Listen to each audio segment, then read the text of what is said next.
नमस्कार श्रोते हो. बरेच वेळा आपण ऊन चुकवण्यासाठी सारखी सावली शोधत असतो. जर एखाद्या इमारतीची सावली लाभली तर मनाला तेवढाचा थंडावा मिळत नाही, पण त्याऐवजी एखाद्या झाडाच्या गडद सावलीत उभे राहिलो तर मन खरोखरच शांत होते. झाडाची शीतल सावली मनाला तजेलदार बनवते. त्यात जर ते झाड गुलमोहराच्या तांबड्या गुंज फुलांनी बहरले असेल तर मग काही विचारायलाच नको. तिथले वातावरण अगदी सुगंधित, मन प्रबुधित, प्रफुल्लित करणारे भासते. सध्या ग्लोबल वॉर्मिंगचे प्रमाण वाढते, हिरवाई घटते, झाडेवेली वृक्षसंपदा संपते असे पर्यावरणप्रेमी अगदी ओरडून सांगत आहेत. अनेक परिषदा, स्पर्धा, कार्यशाळा घडवून आणून हिरवे धन वाचवा, झाडे लावा, झाडे जगवा अशा घोषणा सर्वत्र ऐकू येतात. पण घोषणा केली विरून गेली, कृती केली पुरून उरली असे म्हणतात. त्यामुळे नुसत्याच घोषणा करून चालणार नाही, तर झाडांचा उच्छ्वास म्हणजे माझा श्वास, माझ्या श्वासासाठी पर्यावरणाचा ध्यास असे म्हणून ही हिरवी झाडे आपण लावली पाहिजेत आणि जगवली पाहिजेत. हिरवी संस्कृती जपणारी झाडे फक्त इतरांना देतच असतात. फुले, फळे, छाया ती देतातच, पण औषधी वनस्पतींचा अनमोल खजानाही ती देतात. आयुर्वेद शास्त्र हे भारतीय चिकित्सा शास्त्र. अगदी ब्रह्मदेवाने याची निर्मिती करून धन्वंतरीकडून पृथ्वी लोकापर्यंत पृथ्वीवरील लोकांच्या निरामय आरोग्यासाठी पोचवला. ॲलोपॅथीच्या नादी लागून पाहिले, रोग तर दूर झालेच नाहीत, उलट साईड इफेक्ट्स होऊन इतरही व्याधी जडल्या. हे अनेकांच्या लक्षात आता आले आहे आणि आता पुन्हा सगळ्यांचा कल ह्या औषधी वनस्पतींकडे गेला आहे. झाडांपासून वनौषधी मिळवायच्या असतील तर ही झाडे वेली आपल्या आसपास असायला नकोत का? मग काही वनस्पतींची औषधी माहिती मिळवून त्यांची लागवड आपल्या वास्तूजवळ करायला काय हरकत आहे? किंवा आजूबाजूस जिथे जागा असेल तिथे कडुनिंब, जांभूळ, अडुळसा, किरायते, कांगोणी, जास्वंद, अनंत, कण्हेर, जाई जुई, मोगरी, आबोली, शब्दुली, आंबा, फणस यासारखी झाडे लावून वनसंपदा वाढूयात ना. आज आपण काही औषधी वनस्पतींची थोडक्यात माहिती घेऊया. श्रोते हो, असे वाचनात आले आहे की प्राचीन काळी वनस्पतींचा प्रभाव जाणणारे ऋषीमुनी सहज उपायाने म्हणजे प्रभावशाली वनस्पती अंगावर बांधून किंवा लावून रोग निवारण करीत असत. वनस्पतींचा औषधी उपयोग कसा करावा याचे त्यांचे ज्ञान खूप दांडगे होते, तसेच ते अनुभव सिद्धही होते. चरक, सुश्रुत, मदनपाल, धन्वंतरी, केयदेव, केशवदेव यासारख्या आयुर्वेद विशारदांनी या वनस्पतींची दुर्मिळ माहिती देणारे ग्रंथ रचले आणि त्या ग्रंथानुसार काही नियम बनवले. त्यातले 2 नियम आपण चांगले लक्षात ठेवूया. ज्या ऋतूत जी वनस्पती उगवते, बहरते, ती त्या ऋतूत औषधी समजावी, हा पहिला नियम. तर दुसरा नियम होता, ज्या ठिकाणी जो रोग होतो त्याच ठिकाणी त्या रोगास शमविणारी औषधी वनस्पतीही उगवलेली असते. आहेत ना उपयोगी नियम? मग ह्या नियमांनुसार कोणती वनस्पती आपल्या नजरेसमोर येते सांगा पाहू. मला मात्र आठवते ते कडू किरायते. किरायते म्हटले की सगळ्यांचीच किरकिर सुरू होते, कडू तोंड होते आणि रडत पडत ह्या किरायत्याचा रस आपण कसे तरी पोटात ढकलत असू, नाहीतर आईचे धपाटे पाठीत पडत असतच हे चित्र डोळ्यांसमोरून तरळून जाते.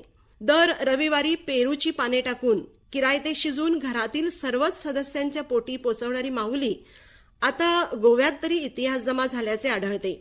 हल्लीची मॉड मॉम स्वतः 8-9 ला उठून रविवारी जरा लाईट ब्रेकफास्ट म्हणून मस्का पाव सगळ्यांना खिलवते. असो, किरायते मधुमेहाला नियंत्रणात ठेवणारे, पण हल्ली आपल्या आहाराचे स्वरूप इतक्या कृत्रिम रसायनांनी भरले आहे की या रासायनिक आहारामुळे देखील मधुमेह होतो. किरायते सारखे सारखे न घेता आपल्या वैद्याला विचारून त्याचे प्रमाण ठरवावे, कारण किरायते पचवायलाही शक्ती लागते. ही वनस्पती कुंडीतही सहज कटकट न करता हसतमुखाने वाढते. ओरिया भाषेत याला भुईनिंब म्हणतात, तर तेलुगू व तमिळमध्ये याला नेलावेमू म्हणून ओळखले जाते आणि मराठीत व कोकणीत याला किरायते किंवा ओले किरायते म्हणतात. वनस्पतीशास्त्रात एंड्रोग्राफिस पॅनिक्युलेटा असं ह्याचं नाव आहे. कावीळ, ताप येणे, सर्दी पडसे होणे, पोटातील कृमी मारून टाकणे, पचन सुधारणे या सर्वांसाठी किंग ऑफ बिटर्स अर्थात किरायते परिणामकारक ठरते. प्राचीन काळापासून एक म्हण प्रचलित आहे, नासती मूल मनौषधम, अर्थात कोणत्याही वनस्पतीचे मूळ घ्या, ते औषध नाही असे कधीच होणार नाही. असा सर्वारंभ ज्या वनस्पतींच्या मुळांशी असतो त्या वनस्पतींचे सांगोपांग ज्ञान करून घेणे व आपले आरोग्य निरामय बनवणे सध्याच्या काळातील गरज आहे रसिको. आणि म्हणूनच सहजपणे उपलब्ध होतील अशा वनस्पती आपल्या परसदारी असाव्यात. आपण एखाद्या औषधी कंदमुळाबद्दलच बोलूया का? सुरण आपल्या परिचयाचे आहे. याचा कोंब असणारा कंद छोटासा खड्डा खणून त्यात राख, शेणखत, पालापाचोळा घालून त्यावर कोंबाचा कंद ठेवून माती ओढावी. हलकेच दाबून थोडेसे पाणी घालावे. मेच्या शेवटच्या आठवड्यात जर ही लावणी केली तर पुढे पावसाळ्यात ह्याला वेगळे पाणी घालायची गरज नाही. धरणी माय त्याचा यथायोग्य सांभाळ करते. वर छत्रीसारखा पानांचा पिसारा पसरतो. दांड्यासकट हा हिरवा कंच पिसारा वाळून गेला की जमिनीतले सुरण काढण्यायोग्य झालेले असते. हिंदीत सुरणाला जमीकंद असे म्हणतात, तर मराठी, कोकणीत याला सुरण व कन्नडमध्ये याला सुवर्णगड्डे असे म्हणतात. तामिळ भाषेत करणे कलंग तर तेलुगूत याला दरदकंद गड्डा असे म्हणतात. आणि इंग्रजीत याच्या आकाराला शोभेचे नाव दिलेले आहे, ते म्हणजे एलिफंट्स फूट. वनस्पतीशास्त्रात याला एमॉर्फोफेलस कम्पॅन्युलेटस असं म्हणून ओळखलं जातं. मूळव्याध, अपचन, मासिक पाळीचे त्रास, साठलेला कफ काढून टाकण्यास, पोटातील कृमी नष्ट करण्यास आणि हत्ती रोग आटोक्यात आणण्यास शिजवलेले सुरण औषध म्हणून वापरता येते. शिजवताना सुरणाबरोबर आमसुले टाकून शिजवावे, म्हणजे याची खाज दूर होते. खरे तर सुरणाची भाजीच करून खाणे जास्त चांगले होईल. श्रोतेहो, गीतासार आम्हा सर्वांनाच माहीत आहे. कर्मण्येवाधिकारस्ते मा फलेषु कदाचन हा गीतेतील संदेश सध्याच्या युगात आपल्यापैकी किती जण अंमलात आणतात? विचार करण्यासारखी गोष्ट आहे. पण हा संदेश वृक्षवेली सतत आपल्या जगण्यातून पसरवत असतात.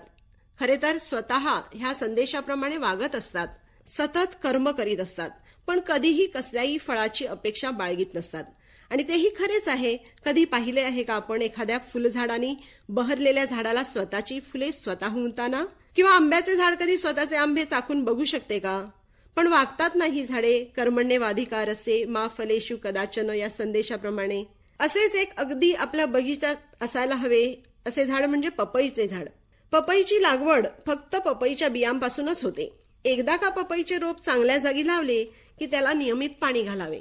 रासायनिक खते न वापरता गांडूळ खत वा नीमखत घातले किंवा बागेत जो पालापाचोळा जमतो तोही पपईच्या मुळात टाकला आणि पपईच्या झाडाला नियमित पाणी घातले की पपई झरझर वाढते आणि फुलाफळांनी लगडून जाते. जड जड पपयांचा भला मोठा फळसंभार सांभाळीत ही झाडे फळे पिकण्याची वाट पाहतात आणि रसाळ घोमटी फळे मग ती घरच्यांना मनसोक्तपणे खायला देतात.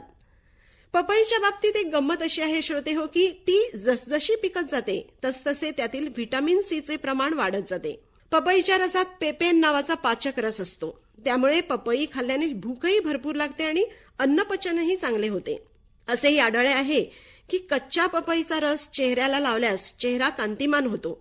चेहऱ्यावरील मुरुमे, पुटकुळ्या नाहीशा होतात. दिसायला अतिशय क्षुल्लक वाटणारे हे झाड खूप औषधी असते. पपईची भाजी अर्थातच कच्च्या पपईची भाजी पचायला हलकी आणि पोट साफ करणारी. पपई उष्ण असल्याने गरोदर स्त्रियांनी जरा कमी प्रमाणात खावी. आपल्या आर्यभूमीत हिंदुस्थानात अनंत उपयुक्त गुणांनी भरलेल्या वनस्पती आहेत. जवळजवळ एकंदर 1,20,000 पेक्षाही अधिक जाती प्रजातींच्या वनस्पती आहेत आणि त्यात असंख्य चमत्कारही भरलेले आहेत. अशीच एक वनस्पती म्हणजे सिनेडॉन डॅक्टिलॉन असे वनस्पतीशास्त्रात आपले नाव मिरवणारी दुर्वा.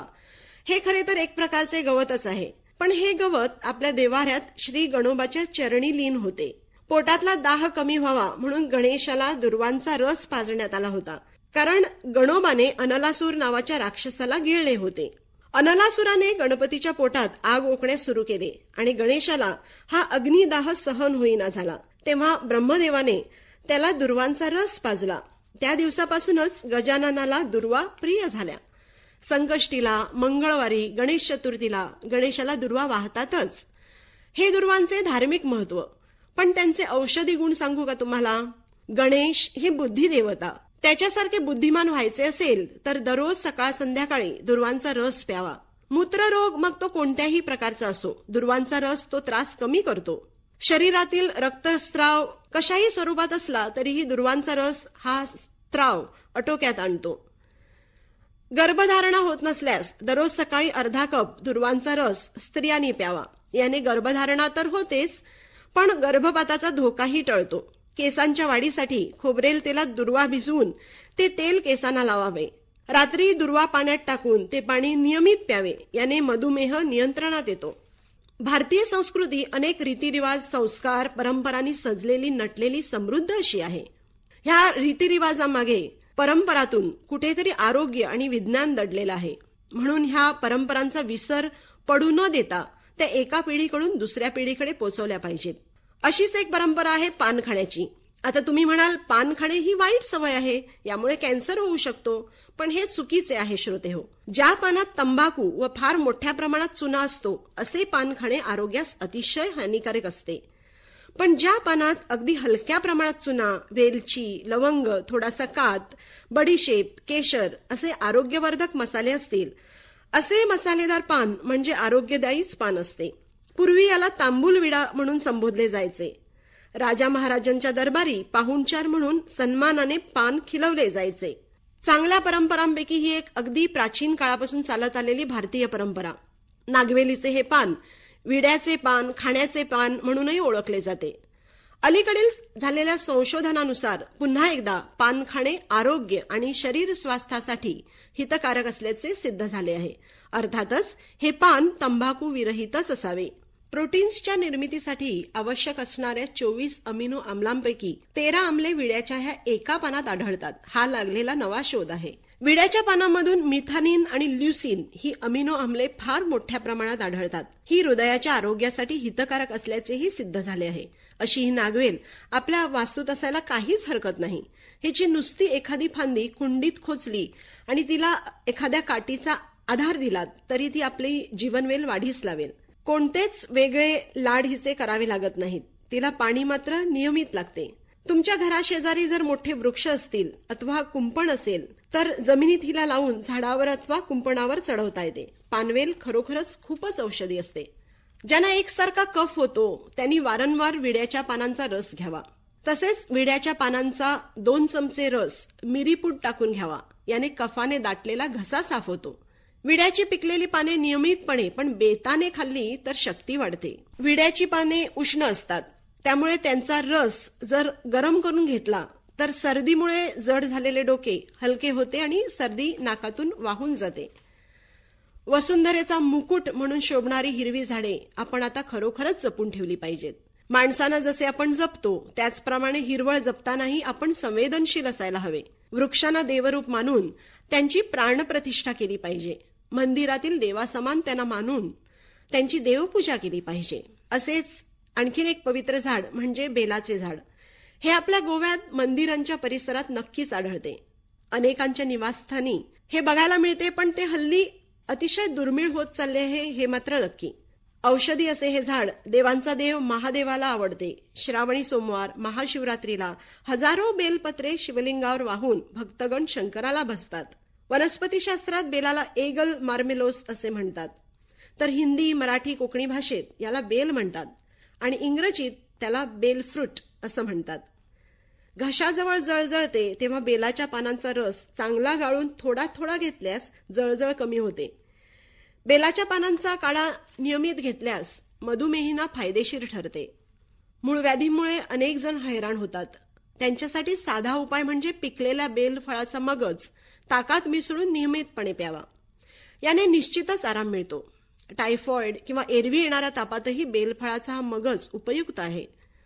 अपचनामुळे कधीकधी पोटात वळून येते आणि तीव्र वेदना होतात, तेव्हा वाळलेल्या बेलफळाचे चूर्ण गुळाबरोबर खावे. याने वेदना तर थांबतातच आणि पुढे अन्नही चांगले पचते.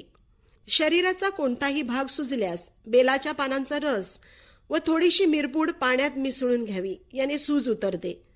तर अशा ह्या विविध वनस्पती आपण आपल्या निरामय जीवनासाठी वापरूयाच, पण त्याचबरोबर त्यांची लागवड आपल्या बागेत व आसपास करून त्यांना जपूया देखील. वनस्पतींमध्ये जीव आहे, त्यांना देखील मानवासारख्या भावना असतात, त्यांनाही स्पर्शज्ञान असते. हे थोर वैज्ञानिक डॉक्टर जगदीशचंद्र बोस यांनी सिद्ध केले आहे. तर आध्यात्मिक दृष्ट्या झाडांमध्ये ईश्वर वसतो असे आपण भारतीय मानतो. म्हणूनच झाडांशी प्रेमाने, आदराने वागले पाहिजे. जेव्हा आपण ठरवतो की अमुक झाड आपण आपल्या बगीच्यात लावणार आहोत, तेव्हा त्याच्यासाठी विशेष जागा निवडणे, चांगला खड्डा काढणे, त्या झाडाचे रोपण करणे आणि पुढे त्याला खतपाणी घालून त्याची निगराणी करणे हे अगदी इतके संवेदनशील बनून करावे लागते जितके संवेदनशीलपणे आपण एखाद्या तान्ह्या बाळाचे संगोपन करतो. इतकेच नव्हे तर देवाला जसे गंधफूल वाहून हात जोडून नमस्कार करतो तसेच या रोपट्याला गंधफूल वाहून तुझा विशालकाय वृक्ष होऊ दे आणि माझ्या घराण्याच्या वंशवेदीला तुझा आधार लाभू दे अशी प्रार्थना करावी. म्हणजे आपसुकच आपण मनोभावे या झाडाची सेवा करू लागतो. आंब्याचे झाड नाही अशी गोव्यात कमीच घरे असतील. आंबा सगळ्या फळांचा राजा. मानकुराद आपल्या गोव्याची जान, पहचान आणि शान सुद्धा. आंब्याला स्वर्गीय फळ असे म्हणतात. रामायण, महाभारत यासारख्या पौराणिक ग्रंथांमधून आंब्याचा संदर्भ आढळतो.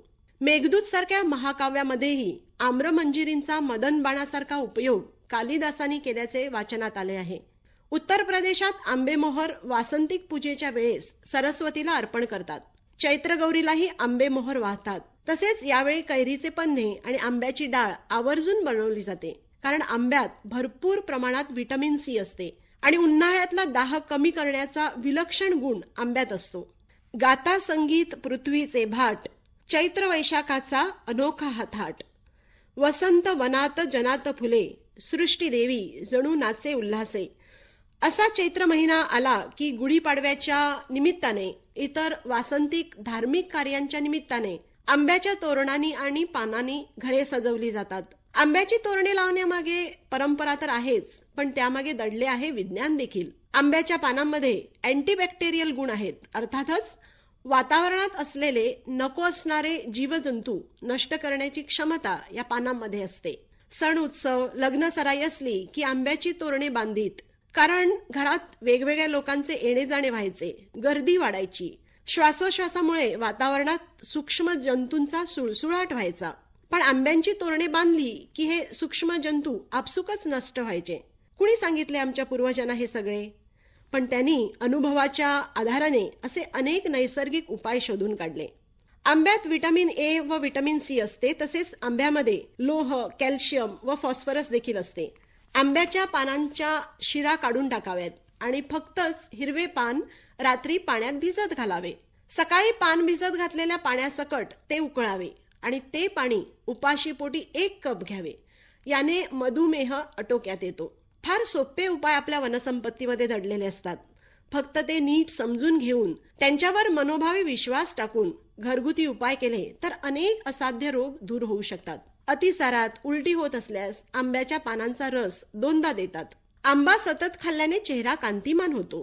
गोव्यातील पारिजातक, शब्दुली, रातराणी इत्यादी फुले जशी सायंकाळी नियमित फुलतात, तशी दुसऱ्याही कित्येक फुलझाडांची फुले वेगवेगळ्या प्रहरी उमलतात.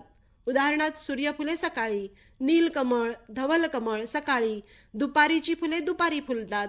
ही फुले इतकी नियमित फुलतात की सूर्यदर्शन होत नाही अशा दिवशी त्यांच्या फुलण्याने दिवसाचा प्रहर अगदी बरोबर सांगता येतो. अशा झाडांची बाग म्हणजे फुलांचे घड्याळच जणू. ही फुलबाग आपणही तयार करू शकता. त्यातल्या त्यात शब्दुलीचे ताटवे अगदी सोप्यात तयार होतात. ही झुडूप वजा फुलझाडे असतात. बसक्या आकाराची, पांढरी, पिवळी, केशरी, राणी कलर, ठिपक्यांची, जांभळट पांढरी, पिवळट तांबडी अशा विविध रंगांची बरसात करत ही फुलतात, तेव्हा निसर्गात फुलांची रंगपंचमीच चालली आहे असा भास होतो. शब्दुली सायंकाळी 4च्या दरम्यान मंद मंद सुगंध उधळीत फुलू लागते, म्हणून शब्दुलीचे नावच 4 o'clock प्लांट असे पडले.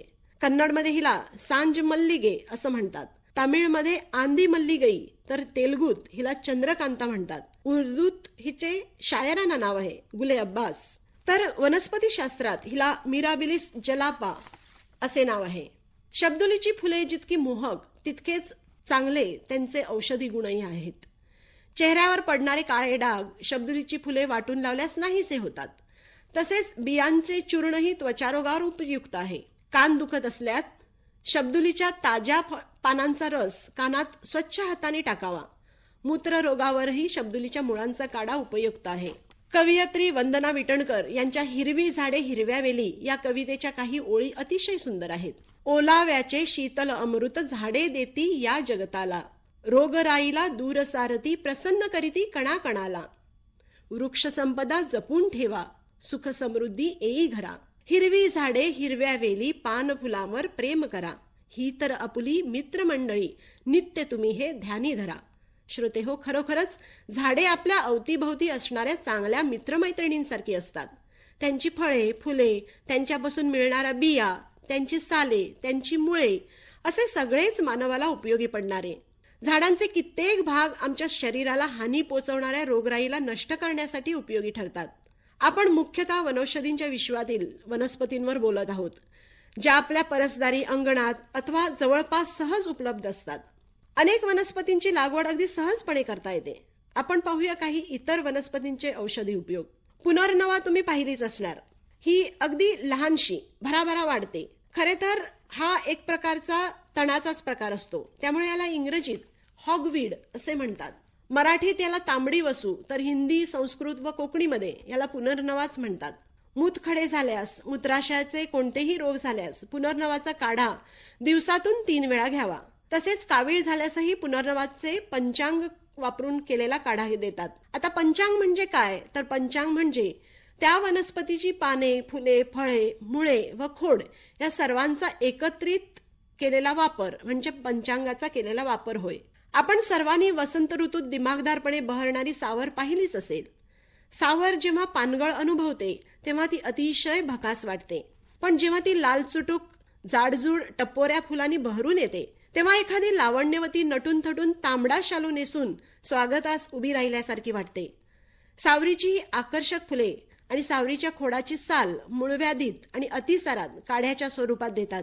सावरीची अगदी कोवळी फळे ठेचून त्यांचा काढा घेऊन गुळण्या केल्या तर बसलेला घसा सुटतो आणि छातीत दाटून आलेला कफही पातळ होऊन सुटून जातो. हल्ली तोंडलीचे वेल तसे कमी आढळतात, पण बाजारात भाजीवालीच्या टोपलीत तोंडली आवर्जून हजेरी लावतात. तोंडल्याची भाजी मुद्दाम खावी. मधुमेहींसाठी ती उपयुक्त आहे. तसेच मधुमेहींनी शक्य असल्यास रोज 2 तोंडली कच्चीच खावीत. यानेही रक्तातील शर्करेचे प्रमाण आटोक्यात राहते. जिभेला फोड येणे, तोंडाच्या आतील त्वचा लाल होणे व थोडे सुद्धा तिखट लागले तरीही चुरचुरणे हा प्रकार म्हणजेच तोंड येणे असे म्हणतात. अशा तोंड येण्यावर तोंडले हे खास औषध. याची कोवळी पाने चावून रस तोंडात चांगला घुळू द्यावा. पाने चावून चावून खावीत. कावीळ झाली तर तोंडलीच्या फुलांचा काढा 3 ते 6 कप दररोज पिण्यास देतात. इंग्रजीत तोंडलीला आयव्ही गोर्ड असे म्हणतात, तर हिंदीत यांना कंदुरी म्हणतात आणि संस्कृतमध्ये यांना तेंडली असे म्हणतात. तेंडलीच्या कुळातील अतिपरिचयाची फळभाजी म्हणजे काकडी. या दोन्ही वनस्पती कुकुरबिटेसी या परिवारातील आहेत.